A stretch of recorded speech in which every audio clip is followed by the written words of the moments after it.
And where are the clowns? There ought to be clowns.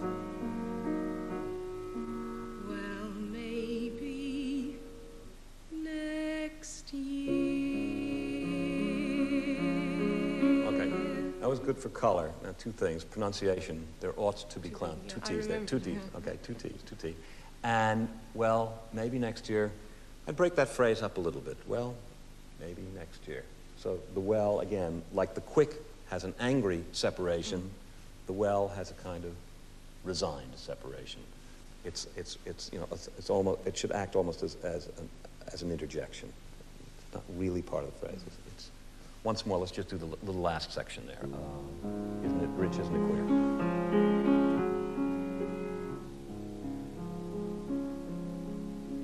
Isn't it rich?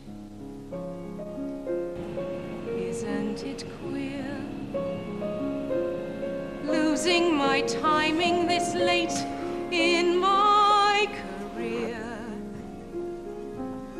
And where are the clowns? There ought to be clowns. I need help. Well, maybe next year.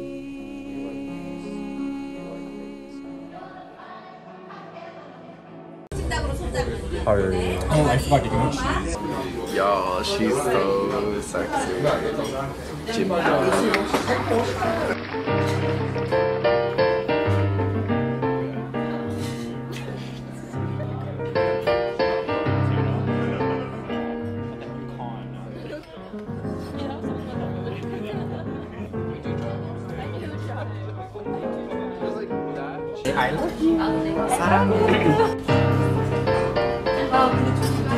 It's rice. Fried rice.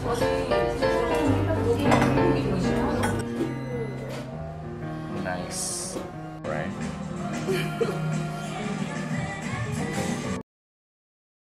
The word next is also important. Maybe next year, as opposed to this year. All right, I've screwed it up this year. Maybe next year I'll do something right in my life. So let's feel that. Well, maybe next year. Let's feel the next, even though it isn't accented in the music. This is a place where the lyric and the music aren't as apposite as they might be, because the important word is next, and yet the accented word is year. That's my fault, but you, as a singer, have to overcome that. What's next, okay? So do it. Once more, that same last section. To my girls, gays, and days, how are you? It's proper fall. It's nice and sunny. There's a nice, beautiful breeze, and the mornings are crisp, and the nights as well. It's gorgeous. We're in good spirits for fall, and it only took, like, you know, the end of a whole ass month. A whole ass month. It is almost November. It is the last weekend of October, and we're meeting a very special guest this weekend, or today. Elio. I'll leave their channel name down below, but love their content. Always makes me miss Paris. And yeah, we're gonna have a whole day. Gonna do some cafes, and then yeah, do some bits and bobs around town. Should be good. And then I will. It's not a might, it's a will. Go out tonight. And yeah, this will be the whole day to night fit. I've worn this outfit before. Okay, I know. I just felt like it didn't get enough love last time, so it's getting more love by the same people. Yeah, it should be nice. Quick book updates. I finished the book Censor's Library last night by Bothayna Al-Essa. And this reads YA. I think it is YA because boy oh boy, some of this, I read this quite quickly and you can easily get through it, but what it is, it's about this guy who by day comes through a bunch of literature, and then with that, his job is to basically zoink out all of the books that have controversial content in it. Basically anything against the government. Anything political, anything about free thinking, just like stuff like that. And I think it just is a crazy kooky world where it's not far from what we know. What was it? My friend from Beijing was recently texting me about how he had said something on social media, WeChat, about like dressing up for Halloween, and the government has sent a message about like, yo, the relationship between the US and China right now doesn't look too good, so your interest in Halloween activities should not fester, should not rise up to the occasion and be celebrated. And I thought that was just so silly. And it's funny that we still live in a world of censorship. And I'm looking at you, Florida, Texas. It's just kind of crazy that like we live in a world where we still have things like censorship. We still have things that block others from certain kinds of information. I'm fortunate. I'm grateful enough to have lived in a democracy like California and be able to have access to certain things I shouldn't have had access to. John Waters early on in my life, and the books of Denton Welch and Jean Genet, things I shouldn't have been reading. Georges Bataille, Salo, The 120 Days of Sodom.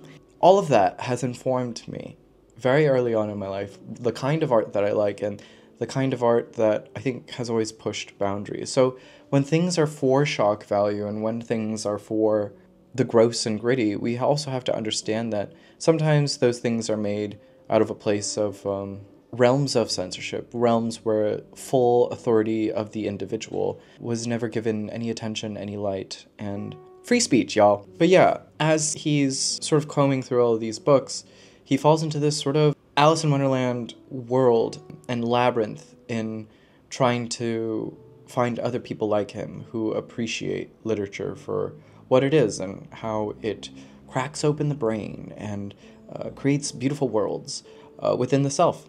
It very much reminds me of Italo Calvino's If on a Winter's Night, a Traveler. If on a Winter's Night, a Traveler. I think that's it. And as well as George Orwell's 1984. But by the end, I don't know, it reaches like a cop-out ending and it feels very unsatisfying, but only built for the satisfaction for a teenager. So that's why I thought it was YA, and I think it is. And yeah, my teenage self would totally forgive the ending of this because it feels very cop-out-ish and it will aggravate you. It'll make you angry. And yeah, but it was fun. It was fine. It was fun. I was looking for something, a bit of a quickie, as I feel like I've read quite heavy stuff with my recent reading of Rejection and Human Acts. So this is nice. This is nice to dip into like a bit of YA. It was a fun ride. Yeah. I just picked up The Earth is Falling by Carmen Pellegrino, translated by Shaun Whiteside. And yeah, kind of spooky. It's very airy, very ghostly, and I'm liking it so far. Very light and mysterious in atmosphere, and I'm excited to dip into this. Yeah, should be a day. What do I want to say? I think I'll mention this in a film wrap-up eventually, but I recently watched Altman's Three Women, and I thought that film was incredible as like a psychological thriller in a way. It's a very slow burn psychological thriller because it's really more character study than anything, but there are some really beautiful, trippy acid trip moments near the end that I thought swelled beautifully. It's a beautiful sister-siblingship narrative surrounding a drifter who enters town and then forms this Sissy Spacek plays a drifter, and I just love, oh god, I mean this in the nicest way possible, but there's just like very like obscure beauty about her, something about her wide eyes and how she is able to play innocent roles, but there's a twist. Her character turns a bit evil due to an accident in the town, but she's nurtured by this very welcoming Shelley Duvall, who's also that like obscure beauty in her own right. There's something about both of them, big-eyed beauties. Oh, so beautiful. Their relationship and the jests that they have between each other plays beautifully. It's about female friendship and how that turns into sisterhood, where I feel like for guys it's different, but for girls it comes from something. For women, I think worlds exist naturally within their bodies, and when they form relationships, they're so intricate and intimate and so secretive. There's so many different layers and such occurring when they form a bond. But for guys, it's just so laissez-faire. It's just so, it is what it is. My interest in that film pushed me to rewatch Interiors by Woody Allen, another sister-siblingship narrative, and holds up very well still. It was one of the first self-serious Woody Allen films. yeah, I still really love that film. Yeah, I don't know. I don't know why I've been thinking about sisterhood. Maybe because my friends from New York had just left, and oh yeah, I miss my friends, and I just love the bonds that they have formed for themselves and around each other, and it just makes me happy sometimes that to see those friendships exist, that to know people are well and they have good company with them. It's funny the ways that we form good company for ourselves, even if it's just, you know, finding a voice online, finding another voice in the ether and connecting with it. It's safe to say, in conclusion, it's really nice to have y'all here and listen to me yap about books. And yeah, I'll take you all along on this Soul Saturday. I'll bring this along. Elio and I will have a wonderful day, and I need to hydrate because I haven't been. Who posted that? I think it was on Troye Sivan's Instagram, but him and Charlie XCX are Team Stanley, and I don't know. Team Awala, where ya at? Let me know. Okay, I don't want to talk on for too long, so stay tuned. Love y'all. I'll keep y'all posted. Isn't it rich?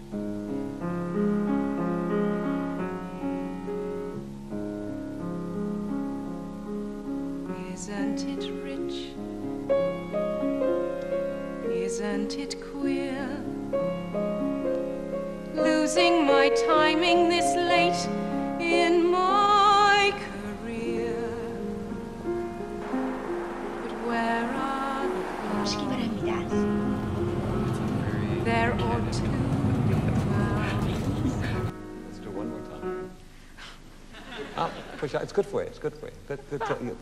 You must keep pronunciation right. Okay? Okay. Do it just one more time. I don't want you to lose it, so I know that one can over-rehearse. Is it le peut-être or la? Isn't it rich? Isn't it queer?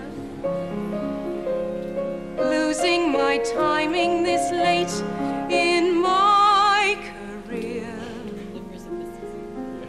And where are the clowns? There ought to be clowns. Avec Elio. Salut. Bisous.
showroom, il est un beau moment aussi.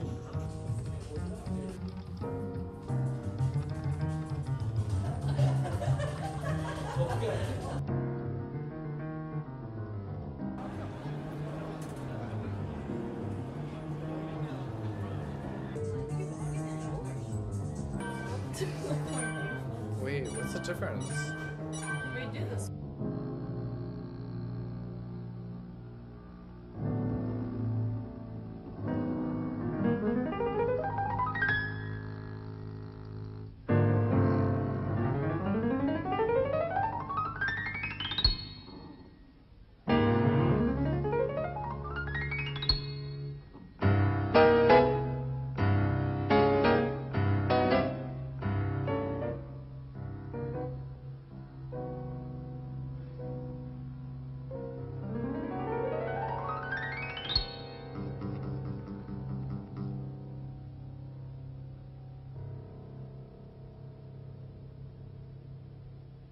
Everybody is half dead.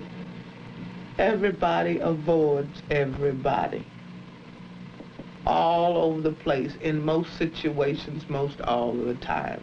I know I'm one of those everybody's. And to me, it is terrible. And so all I'm trying to do all the time is just to open people up so they can feel themselves and let themselves be open to somebody else. That is all. That's it. I've always thought that I was shaking people up, but now I want to go at it more, and I want to go at it more deliberately, and I want to go at it coldly. I want to shake people up so bad that when they leave a nightclub where I performed, I just want them to be to pieces. I want to go in that den of those elegant people with their old ideas, smugness, and just drive them insane.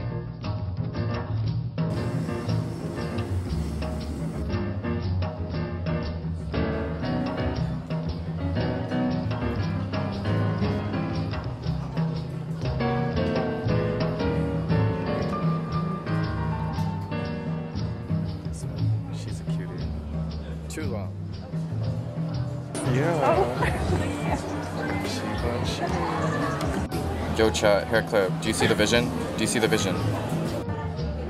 What is that? Wink, wink. I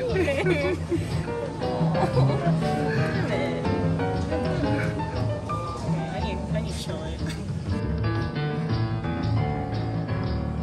Boba. Hey. This is all my moves.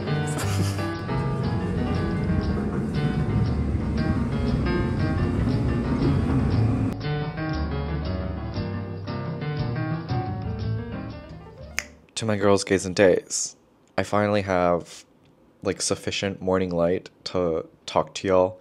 It's just been so difficult to like come home from work and film because lighting situation. I like natural lighting. Natural lighting is your best friend, and I hate any other kind of artificial lighting. I think you have some right now. It's still sun's still rising, but as fall transitions further and further into winter, I'm losing all my beautiful light. So doing this now. Sort of to close off, I think, this vlog. Yeah, had a really wonderful time. Met Elio, and oh my gosh, should we do a quick call? Elio and I met up. If y'all don't know, they're wonderful. They've got cute book content en français à Paris. It's great. I love watching their vlogs just to like practice, like upkeep my French.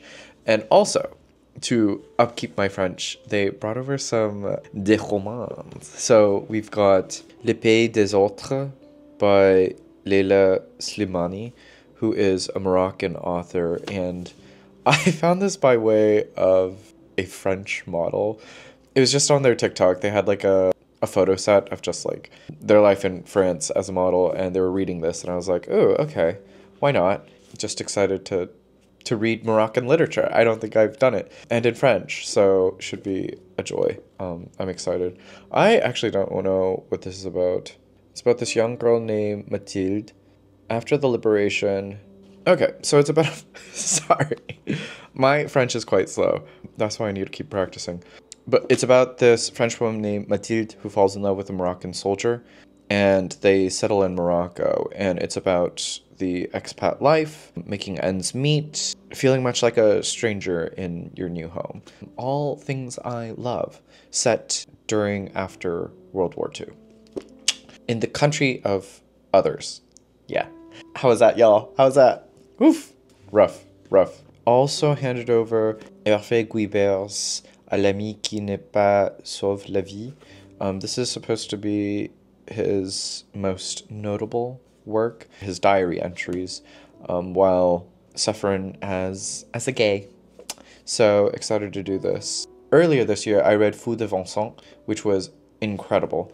And I just love sort of the natural yet also poetic tone that he has in his prose. It goes down so easy, yet it's so beautiful, almost in that like Annie Ernaux kind of way, which I like. And then also on that French model's TikTok, they're also reading The Menace by Jacques Roubaud, and I don't know what this is about. And I didn't realize it was literally like a pamphlet. But from what Elio has told me, they thought it was incredibly interesting. And they finished it in one sitting, because I literally made them read it. They were telling me that they were behind on their Goodreads count, and I was literally like, finish. They also finished another book at one of my favorite bookstores, the Book Society in Seoul. I will make you read. I will make you read. And so I did. I picked up some random paper paraphernalia at the bookstore as well. There's like this Hungarian film festival I had no idea about. I don't even know where this is. Where is this? I don't know. It doesn't say. Anyway, I thought this was cute. I'm going to cut this up and sort of scrapbook it. You know what? I don't think I've ever seen any Hungarian films. Chat, let me know. If you got a Hungarian film rec, let me know what it is. I mean, outside of all these. Perhaps I'll leave a list down below of these films. Okay.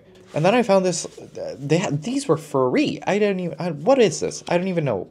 But it looks like it's some sort of exhibition. And they formed this like cute little booklet of just like, can I do this one-handed? I can't. Just like, there's random art inside. Happy to have this as like a coffee table book. It's wonderful. Who is this? Sorry, y'all. Came online to talk, and then I can't talk because I don't know what I'm talking about. Okay, it looks like it's a group show. There's poetry in here. It's a mix of English and Korean, which is nice. I always love that. Okay, here we go. It is for the 7th Changwon Sculpture Biennale. The story of Masan, Changwon, and Jinhae falls somewhere between a book and a magazine, hence the name MOOC. That's funny. Yeah, there's a collection of poetry, fiction, script, drawing, photographs, reportage, essays, and more. Oh, the MOOC, a book and a magazine, was popularized in Korea in the 1980s. Sort of marked a new chapter for regional cultural movements as a way to push back against the suppression of the press and exclusivity and limitations of Seoul-based periodicals. That's so cool. Okay. Crazy that this exists. Well, look at that, y'all. You learn something new every day. We also made our way to Kyoto, and I hadn't been since Hong Kong won the Nobel Prize, and they just had like postcards of her books, and so I got these. Love these. And then, yeah, I think that's it. And yeah, we had a lovely time, just sort of bipped and bopped around town with other friends that were visiting Seoul, and it was a wonderful time. Wonderful time. A very full, tiring weekend, and I'm content. My soul is at rest in joy, harmony, and love. Couldn't have asked for more. Oh, okay, well, I did finish one book over the week. Oh, 2 books, actually.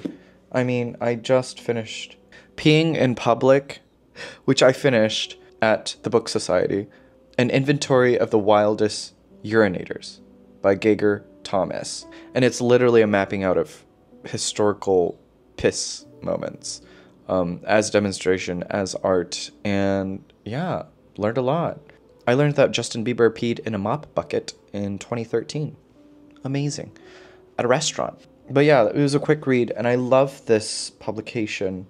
What are they called? Black Forest Library. They just make these like really tiny, cute books that you can just go through in an afternoon. but they all have like a rereadability to them. I've only read another one about the M dash.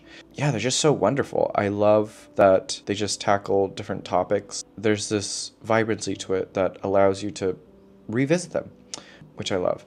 Finish that in one sitting, and I think that's going to end up in a faves video at some point. Like, books are expensive. Go to your bookstores, dwell, and finish a book. Go to a bookstore after work, read a few pages, go home.